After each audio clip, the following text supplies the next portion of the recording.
નમસ્કાર, પલ એક્સપ્રેસ ન્યૂઝમાં આપનું સ્વાગત છે। કેન્દ્રીય ગૃહમંત્રી અમિત શાહ અને રાજ્યના મુખ્યમંત્રી ભૂપેન્દ્ર પટેલે કર્યું મતદાન। અમદાવાદ ખાતે મહાનગરપાલિકા 2026ની ચૂંટણી માટે મતદાન ચાલી રહ્યું છે, ત્યારે કેન્દ્રીય ગૃહમંત્રી અને રાજ્યના મુખ્યમંત્રીએ મતદાન કર્યું હતું। સવારથી શરૂ થયેલ મહાનગરપાલિકાની ચૂંટણી માટેનું મતદાન કરવા સૌ કોઈ પોતાના મતાધિકારનો ઉપયોગ કરતા જોવા મળી રહ્યા છે। ત્યારે કેન્દ્રીય ગૃહમંત્રી અમિતભાઈ શાહ પણ પોતાના પરિવાર સાથે અંકુર ખાતે પહોંચ્યા હતા, જ્યાં તેમણે પોતાના મતાધિકારનો ઉપયોગ કરતા મતદાન કર્યું હતું। મતદાન બાદ તેઓએ પત્ની પુત્ર જય શાહ અને પુત્રવધુ સાથે કામેશ્વર મહાદેવના મંદિરે દર્શન કર્યા હતા। ત્યારબાદ તેઓ પત્રકારોની વચ્ચે પહોંચ્યા હતા અને તેમની સાથે મુલાકાત કરી હતી। આ પ્રસંગે પ્રદેશ અધ્યક્ષ જગદીશભાઈ વિશ્વકર્મા, શહેર પ્રમુખ પ્રેરકભાઈ શાહ સહિતના પદાધિકારીઓ અને કાર્યકર્તાઓ ઉપસ્થિત રહ્યા હતા।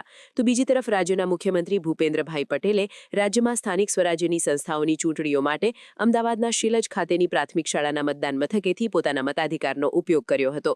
મુખ્યમંત્રી પોતાના પરિવારજનો સાથે શિલજના આ મતદાન મથકે પહોંચ્યા હતા અને મતદાન કર્યું હતું। તેમણે રાજ્યના સૌ મતદારોને લોકશાહીના પર્વ સમાન ચૂંટણીઓમાં મતદાનની પવિત્ર ફરજ અદા કરીને નાગરિક કર્તવ્ય નિભાવવાનો અનુરોધ પણ કર્યો હતો। આજે ગુજરાતમાં સ્થાનિક સ્વરાજ્યની ચૂંટણી અને મતદાનનો દિવસ છે। લોકશાહીનો આ પવિત્ર ઉત્સવ દરેક જણે મનાવવો જોઈએ। આ હક અને ફરજ બંને સાથે નિભાવવાનો આ એક અમૂલ્ય અવસર છે।